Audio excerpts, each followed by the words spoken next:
समस्त प्रभु प्रेमी भक्तों को जय सिया राम। भगवान की अहेतु की करुणा कृपा हम आप सब के लिए, प्राणी मात्र के लिए कल्याण करें। सबका मंगल हो, भला हो, सब सुखी रहें। इन्हीं मंगल कामना के साथ चर्चा प्रारंभ करते हैं। जब मनुष्य के ऊपर परमात्मा की अहेतु की कृपा होती, विशेष कृपा होती है, तो मनुष्य के जीवन में अलौकिकताएं आती है। हमारा आपका वर्तमान का कर्म और प्रारब्ध के अनुसार जीवन का संचार होता है, जीवन गतिशील रहता है। प्रारब्ध यदि उत्तम है तो कम पुरुषार्थ में भी अधिक लाभ की प्राप्ति हो सकती है और होती ही है। और यदि प्रारब्ध प्रबल नहीं है, उत्तम नहीं है, तो फिर परिश्रम अधिक करना पड़ता और परिश्रम के अनुसार लाभ प्राप्त होता है। भगवान जब कृपा करते हैं, श्री हनुमान जी महाराज ने रावण से कहा था, जाके वल लव लेस ते जितेहु चराचर झाड़। जिनके लव लेस नाम तनिक थोड़ी कृपा, लव नाम एकदम अल्प से अल्प कृपा पर आज तुम्हारे ऊपर कृपा है उनकी, तो आज तुम पूरे विश्व पर राज कर रहा है। अन्याय अत्याचार जो भी तुमने किया है और इतने धन वैभव इकट्ठा तुम कर लिए हो, उन्हीं के बल पर, लेस मात्र कृपा के बल पर तुम सारी समष्टि को जीत लिए हो। यह तुम्हारा पुरुषार्थ नहीं है, उन प्रभु की कृपा है। और मैं उन्हीं का दास हूँ, तासु दूत मैं जा करी। मैं उन्हीं का दास हूँ, दूत हूँ, भक्त हूँ, और तुम उन्हें जान नहीं रहे। उन्हीं से द्रोह करते हो, उन्हीं की पत्नी का अपहरण कर लिए हो। और जब राम जी रुष्ट होते हैं तो फिर उसका कहीं खैर नहीं होता, कोई रखवाला नहीं होता। फिर एक दो नहीं, हजारों करोड़ों शंकर ब्रह्मा विष्णु रक्षा नहीं कर सकते हैं। राख को सकई राम कर द्रोही। राम द्रोही को कोई सृष्टि में रखने वाला नहीं है, आश्रय देने वाला नहीं है। इसलिए उनकी कृपा चाहते हो। यदि आप चाहते हो कि यह लंका का राज्य मेरे हाथ में बना रहे, तो आप उन परम पिता परमात्मा के चरणों में मस्तक रख दो, उनकी शरणागति स्वीकार कर लो, तो तेरा जीवन परम पावन हो जाएगा और तुम्हारी ये सारी संपत्ति, सारा राज सत्ता, ये सारी चीज़ें बनी रहेगी। लेकिन रावण यह बात नहीं माना। गोस्वामी श्री तुलसीदास जी महाराज दोहावली रामायण में कह रहे हैं, तुलसी उद्यम करम जुग जब जेहि राम सुडीठ। होई सुफल सोई ताहि सब सन्मुख प्रभु तन पीठ।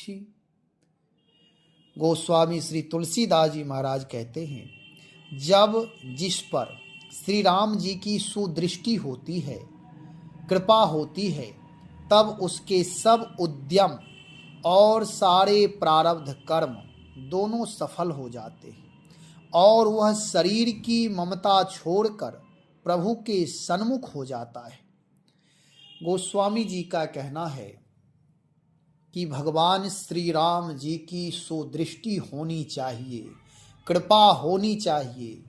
प्रभु यदि तृणका पर भी कृपा कर देते हैं, एक तृण पर कृपा कर देंगे, तो वह तृणका में भी अगाध शक्ति आ जाएगी। अगाध शक्ति, उस तृणका को कोई अग्नि जला नहीं सकते, पवन उड़ा नहीं सकते, पानी डुबा नहीं सकते हैं। ऐसी शक्ति आ जाएगी। मैंने सुना है, एक कथा आती है कि एक बार देवताओं को अहंकार हो गया। देवासुर संग्राम के बाद देवता सब आपस में कहने लगे कि मैं नहीं होता तो देवता विजयी नहीं होते। मेरे बल से पवन देव अपने बल की वखान, अग्निदेव अपने, इंद्रदेव अपने, सब अपने अपने बलों का वखान करने लगे।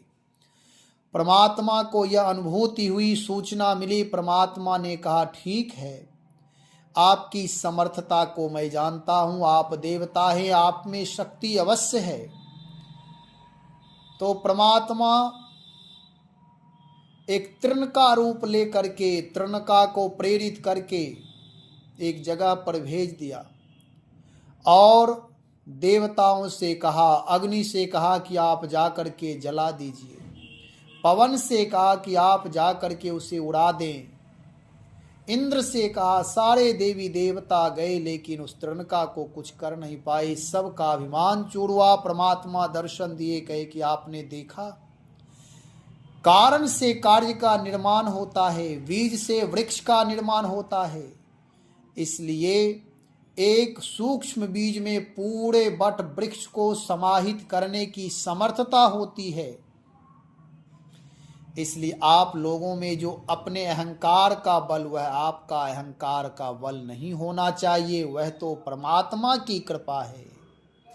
ऐसे ही हम आप सबके जीवन में परमात्मा की कृपा के बिना कुछ संभव नहीं है, इसलिए उनकी कृपा आवश्यक है। देवताओं के ऊपर अथवा जीव मात्र के ऊपर, प्राणी के मात्र के ऊपर यदि कोई वैशिष्टता है तो प्रभु की कृपा है। जैसे हमारे आपके भौतिक संसाधन में सारे विद्युत उपकरण हो, जैसे पंखा है, एसी है, हीटर है, बल्ब है, अच्छी अच्छी महंगी महंगी लाइटें हैं, सारी चीज़ें हो, लेकिन यदि बिजली नहीं हो तो सारे उपक्रम व्यर्थ हैं। वह सारी व्यवस्था व्यर्थ है। वह महंगे तो हैं लेकिन उसका कोई उपयोग नहीं होगा। पंखे अपने जगह पर लटकते रहेंगे, बल्ब अपने जगह पर मंद पड़े रहेंगे प्रकाशहीन हो करके, एसी अपने जगह पर, केवल सब अपनी जगह पर स्थिर ठहर जाएंगे, उनमें कोई गति नहीं होगी। यदि प्रकाश आ जाए, बिजली आ जाए, तो बिजली की समर्थता से उन उपक्रमों में सारे गतिशील हो जाएंगे, सब अपने अपने धर्म में रत हो जाएंगे। पंखा हवा देने लगेगा, एसी ठंडा करने लगेगा, गर्मी के हीटर वह गर्म करने लगेंगे, जो गर्म करने के संसाधन प्रसाधन है वह गर्म करेंगे, ठंड करने वाले जो साधन है उपक्रम है वह ठंडा करने लगेंगे, जो हवा करने वाले हवा करने लगेंगे, जो प्रकाश करने वाले वह प्रकाश करने लगेंगे। लेकिन चाहिए बिजली। इसी तरह से ऊर्जा स्वरूप परमात्मा ही है, परम तत्व ही है। उनकी कृपा जिसके ऊपर हो जाए, उसके सारे उद्यम वह जो भी करेगा। लोग कहते हैं ना, भाग्य यदि उत्तम है तो मिट्टी को छू देने पर सोना बन जाता है, और भाग्य में यदि लघुता है, न्यूनता है, तो वह स्वर्ण को भी छू दे तो वह मिट्टी हो जाएगा। समय समय की बात है। लेकिन यहाँ मैं ये कह रहा हूँ कि परम पिता परमात्मा की कृपा हो जाने पर हमारे आपके कर्म भी सबल हो जाते, भाग्योदय हो जाता है। और यदि उनकी कृपा नहीं होती है तो फिर चाहे कोई भी हो, वह सब असमर्थ हो जाते। उनकी कृपा की आवश्यकता है, इसलिए प्रभु के सन्मुख रहने की आवश्यकता है, जिससे कि उनकी कृपा दृष्टि बनी रहे। सारे प्रारब्ध, सारे उद्यम सफल हो जाते हैं। जो कुछ भी लोक पक्ष में हम आप देखते हैं, व्यवहारिक दृष्टिकोण में देखते हैं, लोक व्यवहार में देखते हैं कि कोई कहता है भगवान की बड़ी कृपा है, बिजनेस करते हैं सफलता मिलती है, उनका पुरुषार्थ है, मेहनत है, परिश्रम है। लेकिन पुरुषार्थ, परिश्रम, मेहनत तो सब कोई कर रहा है। प्रारब्ध यदि सबल है तो वह प्रारब्ध साथ देता है, और प्रारब्ध सबल नहीं है तो बिजनेस सब व्यक्ति करता है, मेहनत सब कोई करता है। अधिक से अधिक मेहनत करने पर भी व्यक्ति असफल रह जाता है। प्रारब्ध का भी बड़ा मूल्य होता है। मूल प्रारब्ध कारण बनते हैं और उसका कार्य विस्तार होता है। कहने का तात्पर्य यह है कि भगवान की कृपा अवश्य चाहिए। होई सुफल सोई ताहि सब, सन्मुख प्रभु प्रभु की सन्मुखता, प्रभु की कृपा, प्रभु की दया दृष्टि सुदृष्टि हो तो हमारा आपका जीवन सफल हो। फिर प्रभु की कृपा प्राप्त कैसे होगी? गोस्वामी श्री तुलसीदास जी महाराज मानस में कहते हैं, मन क्रम वचन छारी चतुराई, भजत कृपा करी हैं रघुराई। रघुराई श्री राम जी मन क्रम वचन से जो कपट का छल का परित्याग कर देता है और भजत कृपा करी हैं रघुराई, तब भजन करता है, परमात्मा का स्मरण करता, सुमिरन करता, सेवा करता है, तो उसके जीवन में परम पिता परमात्मा की अहेतु की कृपा हो जाती है। और जब तक जीव परमात्मा की कृपा की अनुभूति ना कर लें, केवल मानने तक रहे, कोई कह दे भगवान है, कोई कह दे परमात्मा है, कोई कह दे ईश्वर है, तो केवल मान लिया, कोई कह दे नहीं है तो फिर नहीं माना। इसलिए मानने की बात नहीं, जानने की बात है। भगवान केवल मानने के लिए नहीं है, जानने के लिए ईश्वर की अनुभूति होनी चाहिए, उनकी अहेतु की कृपा होनी चाहिए। हम आप सब जानते हैं कि हम आत्मा हैं, अमर हैं, लेकिन आत्म तत्व का बोध नहीं है। हम आप जानते हैं, आपस में कहते हैं, व्यवहार में देखते लोग कहते अरे हर जगह भगवान है, लेकिन जब चोरी करने की बात आती, बेईमानी करने की बात आती, झगड़ा करने की बात आती, तो उस समय सब जगह भगवान दिखाई नहीं देता है। और ऐसे ब्रह्म ज्ञान की बात आएगी तो लोग कहते भगवान सब देखता है। अरे भगवान देखता तो है, लेकिन उनकी दृष्टि के सामने आप अन्याय कर रहे, उस समय तुम्हें ईश्वर दिखाई नहीं दिया। अन्य कैमरों की नज़र से आप हो सकता है डिलीट कोई कर दे, लाइट काट दे, तो उस कैमरे से ओझल हो सकते, बचा जा सकता है, लेकिन परमात्मा की जो कैमरा है, उस कैमरा से आज तक कोई नहीं बच पाया है और ना कोई बच पाएगा। इसलिए उनकी कृपा दृष्टि प्राप्त करने के लिए मन क्रम वचन से छल कपट का परित्याग करें, धूर्तता का, बेईमानी का, दुष्टता का परित्याग करके तब भजन करें। भजत कृपा करी हैं रघुराई। भगवान तो कृपा करने के लिए सतत चाहते ही हैं कि मैं जीव मात्र पर प्रभु कृपा कर ही रहे हैं। जैसे बारिश होती है तो बारिश हर जगह होती है, चाहे वह व्यक्ति धार्मिक है आधार्मिक है, इससे कोई मतलब नहीं है। बारिश समान रूप से हर जगह पानी देती है। यदि व्यक्ति के पास उत्तम पात्र, बड़ा पात्र है, तो वह पात्र लगा करके उसमें जल भर सकता है, और जिसके पास केवल एक लोटा है या जो बिना पात्र का है, तो बारिश भले ही घंटों बरस जाए लेकिन वह पानी संग्रह नहीं कर सकता है, उसके पास कोई व्यवस्था नहीं हो सकती है। पात्र बड़ा होना चाहिए। पात्र बड़ा रहेगा तो आप उसमें जल संचय कर लेंगे। यदि आपका पात्र ही छोटा है, अथवा पात्र रहते हुए भी यदि पात्र पलटा हुआ है, उलट कर रखा हुआ है, तो आप उसमें पानी, बारिश तो हुई, भले बारिश के खुले आकाश में बर्तन रखा हुआ है, पात्र रखा हुआ है, लेकिन वह उल्टा है तो वह उस पात्र में पानी नहीं आएगा। ऐसे ही हमारे आपके जीवन में भी प्रभु की कृपा सतत हो रही है, उनकी कृपा बरस रही है। इसी कलयुग में बहुत सारे भक्त भगवान की हर क्षण हर पल लीला की अनुभूति वर्तमान में कर रहे हैं, उनके नामोच्चारण का आनंद ले रहे, अमृत का पान कर रहे हैं। इसी कलयुग में, इसी परिवार में रहते हुए, संसार में रहते हुए, संसार को भगवान की वाटिका मानते, बगीचा मानते हैं कि प्रभु की यह बगीचा है। दूसरे भाव में कि परमात्मा ही हर जगह व्याप्त हैं, परमात्मा की ही हर जगह सृष्टि में परमात्मा की ही अनुभूति करते हैं। और कोई ऐसा भी व्यक्ति है जो प्रारब्ध का दोष देता है, ईश्वर का दोष देता है, कर्म का दोष देता है, दोष देते देते देखते देखते उसका जीवन व्यर्थ चला जाता। कोई समय का दोष, कोई युग का दोष, ऐसे ही लोग दोष देते ही रहते और उसका जीवन भी दोष युक्त ही रह जाता है। संसार मिथ्या है, संसार दुखालय है, नाना प्रकार के, कोई कहते हैं व्याधि का मंदिर है, क्या क्या लोग कहते रहते हैं। कलयुग है। कहने का मतलब यह है कि हमारी आपकी मनस्थिति, हमारा आपका विचार, हमारा आपका वैराग्य, ज्ञान, विवेक जैसी जिस स्थिति में ये सारे गुण धर्म होंगे, वैसे ही हम आप संसार को, जैसी दृष्टि वैसी सृष्टि। आप लोगों ने सुना होगा कि एक बार युधिष्ठिर निकले खल लोगों को, दुष्टों को ढूंढने के लिए, और दुर्योधन साधु पुरुष को ढूंढने के लिए।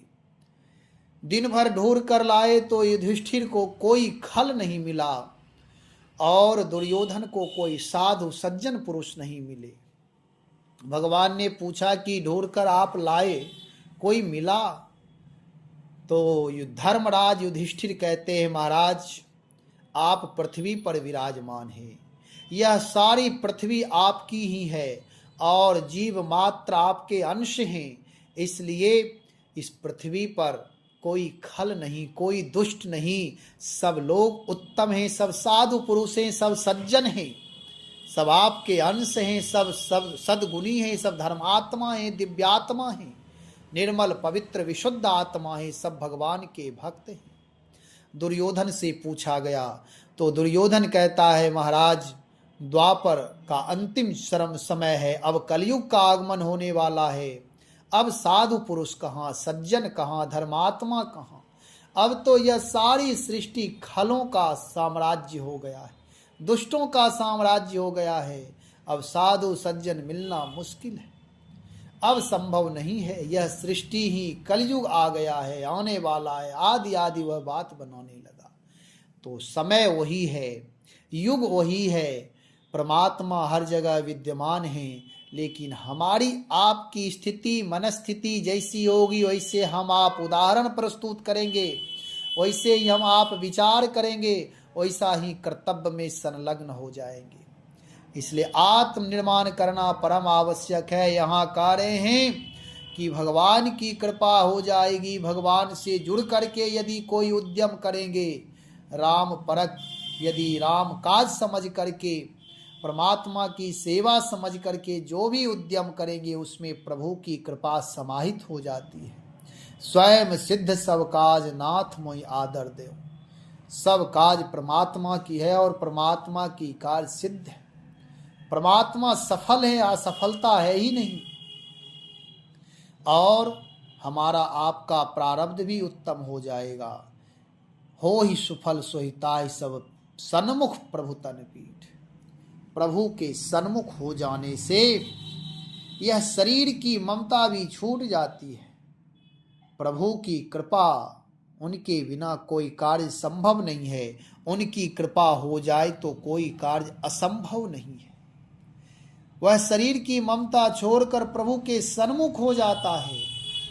सफल व्यक्ति वही है जो शरीर में रहते हुए भगवत कैंकर्य निष्ठ होते हुए, भगवान नाम का जप करते हुए, परोपकार करते हुए, आवश्यकता से अधिक कोई वस्तु, कोई पदार्थ है तो उसका समाज में उपयोग करते हुए, प्रयोग करते हुए, आवश्यक लोगों को उसकी आवश्यकता की पूर्ति अपनी समर्थता के अनुसार करते हुए, सेवा कार्य करते हुए यदि कोई परमात्मा से जुड़ा है तो वह शरीर से ऊपर उठा माना जाएगा।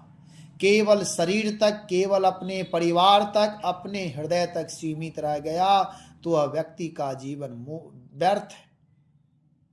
वह खाली खाली रह जाएगा, उसके जीवन में रिक्तता ही रह जाएगी। ऐसे लोग सफल नहीं माने जाते हैं। कहने का तात्पर्य यह है कि परमात्मा सर्वज्ञ है, हर जगह परमात्मा ही, उनकी कृपा की अनुभूति करें, उन्हीं का भजन करें, गृह कार्य करते हुए परमात्मा की अहेतु की कृपा को स्वीकार करें। जब हम आप उनकी कृपा को स्वीकार करते रहेंगे, समर्पण कर देंगे तो हमारा आपका जीवन सफल हो जाएगा, सार्थक माना जाएगा। भगवान नाम का जप सतत करे। भगवान नाम जप किए बिना जीवन सार्थक नहीं हो सकता है। गृह कार्य करते हुए, नौकरी चाकरी सारी क्रिया करें, लेकिन प्रभु को साथ रखें, प्रभु स्मरण करते रहें, जीवन परम मंगलमय हो जाएगा। नहीं तो केवल धन कमाने में, पद प्रतिष्ठा आदि के मद में रहने वाला व्यक्ति असफल ही होता है। अकाल मृत्यु हो रहे हैं, छोटी छोटी बात के कारण उद्विग्न हो रहा है, वह अपनी शांति सुख समृद्धि को खो रहा है, जीवन लीला समाप्त कर रहा है। ऐसे वही लोग करते हैं जो परमात्मा से नहीं जुड़े हैं। परमात्मा से जुड़ने के बाद आत्मबल मिल जाता है। परमात्मा की कृपा जब हो जाती है तो हमारे जीवन में समर्थता आ जाती है। विषम से विषम परिस्थिति को भी हम आप सहज में झेल सकते हैं, उसमें संघर्ष कर सकते हैं, अलौकिक शक्ति आ जाती है। भगवान की भक्ति इसलिए करें कि भगवान की भक्ति करने से हमारे आपके जीवन में अलौकिक शक्तियों का, दैवी शक्तियों का संचार होगा। बाधाएं आएगी नहीं, यदि बाधाएं आएगी भी तो उस बाधाओं को हम आप सहज में पार कर सकते हैं, उस बाधाओं से निकल सकते हैं। नहीं तो लोग बाधाओं में उलझ करके ही मर जाते हैं, उलझे ही रह जाते हैं। अपने जीवन को समझें, जीवन को महान बनाए। जीवन बड़ा मूल्यवान है। यह मानव शरीर इसलिए प्राप्त हुआ है कि भगवान की भक्ति करते हुए सबसे प्राणी मात्र से मैत्री भाव का, प्रेम भाव का विस्तार करते हुए उपासना करें। वैराग्य का अर्थ है कि अनासक्त भाव से संसार में रहें, नहीं तो आसक्ति हो जाती है। और आसक्त व्यक्ति कभी विराट सेवा, विराट कार्य नहीं कर सकता। वह तो किसी एक व्यक्ति का गुलाम हो जाएगा, एक आदत का गुलाम हो जाएगा, वह मोहांध हो जाएगा, फिर उसका जीवन व्यर्थ हो जाएगा। इसलिए मोहासक्त व्यक्ति जो होता है उसके जीवन में कोई वैशिष्टता नहीं होती। उसके उत्तम प्रारब्ध भी दूषित हो जाते, मलिन पड़ जाते हैं, प्रारब्ध भी साथ नहीं देता है, क्योंकि उसके द्वारा स्वयं का बोया हुआ बीज मोह का है, और मोह अंधकार है। उस अंधकार में निशाचर विचरण करते हैं, निशाचरी वृत्ति में वह व्यक्ति रत हो जाता है। सामान्य अंधकार होने पर तो सूर्य उस अंधकार को दूर कर सकते हैं, लेकिन जो व्यक्ति मोह के द्वारा अंधकार निर्मित कर लेता है, उस अंधकार को सामान्य सूर्य नहीं दूर कर सकते हैं। उसे तो केवल स्वयं विवेक रूपी सूर्य का जब अभ्युदय होगा तभी वह जीवन में कुछ कर सकता है। नहीं तो मोह रूपी व्याधि से मोह सकल व्याधिन कर मूला। सारी व्याधियों का एक व्याधि कोई हो जाए तो उससे लोग परेशान हो जाते हैं, चाहे वह दैहिक व्याधि क्यों ना हो, शारीरिक कष्ट ही क्यों ना हो। बुखार लग जाता है तो लोग परेशान हो जाते, कमजोर हो जाते। सिर दर्द होने लगता है तो लोग डंके बजा बजा कर कहते आज मेरा सिर दर्द हो रहा है, सिर दर्द हो रहा है, बहुत परेशान है, बहुत परेशान है। और मोह तो सारे व्याधियों का मंदिर है, सारे व्याधियों की उत्पत्ति स्थल है। काम, क्रोध, लोभ, मद, मत्सर आदि सब की जननी मोह है। सबके लिए मोह ही सबका भंडार है, खजाना है।